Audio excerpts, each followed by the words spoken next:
না good morning হয়েছে আপুকে গুড মর্নিং করতেছে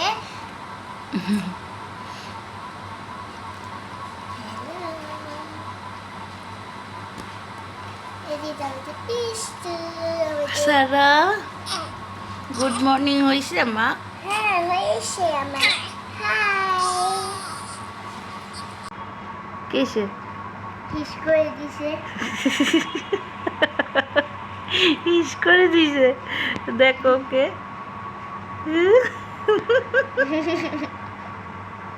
সানাকে ফ্রেশ করে ওকে এখন খাওয়ায় ঘুম পাড়ায় দিছি। এখনও ঘুমায় যাবে একটু পরেই, তারপর আমি আমার কাজকর্মগুলো করে নেব রিল্যাক্সে, কারণ ও যতক্ষণ জেগে থাকে আমি কোনো কাজই করতে পারি না। তাই আগেই ওকে ফ্রেশ করে খাওয়ায় রিল্যাক্স করে দিলাম।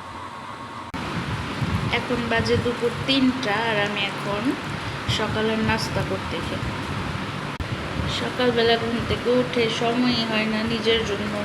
ছোট মেয়েকে রেডি করো, বড় মেয়েকে খাওয়াও, জামাইকে খাওয়াও, নাস্তা পানি দাও, তো সব করে টরে দিয়ে এখন আমার দুপুরে খাওয়ার সময় হয়েছে, মানে সকালের নাস্তা খাচ্ছি। তারপর আমি আমার ঘরের কাজগুলো শেষ করে নিব, কারণ এখন সানা ঘুমায় গেছে। হঠাৎ করে মেয়ের মাথা ব্যথা করছিল, তো আমি মাথাটাও টিপে দিচ্ছিলাম। তো এই মাথা ব্যথার কারণে আজকে সন্ধ্যা পড়তে বসা হলো না, কারণ শুধু চাপ দিলে তো হবে না। তাই ভাবলাম আজকে একটু ব্রেক দেই, তাই আজকে আর পড়াতে বসাইনি। গাইস, আবার মেয়ের মজার একটা সিন দেখো, নিজের চুল নিজে কিভাবে ধরে রাখছে। না আমার না, চুলটা ছেড়ে দাও সানা।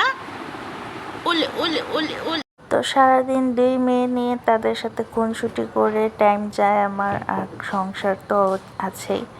তো আজকের ভিডিওটা আমি এই পর্যন্তই রাখবো। তো পরবর্তী ভিডিওতে আবার দেখা হবে ইনশাল্লাহ। যদি ভালো লেগে থাকে তো অবশ্যই সবাই লাইক কমেন্ট করবা, আর অবশ্যই আমার চ্যানেলটা সাবস্ক্রাইব করবা, কারণ আমার এই চ্যানেলটা একেবারেই নতুন। তোমাদের একটা সাবস্ক্রাইব আমার জন্য অনেক মূল্যবান। তো যাই হোক বন্ধুরা, পরবর্তী ভিডিওতে আবার দেখা হবে। আল্লাহ হাফেজ, আসসালামু আলাইকুম।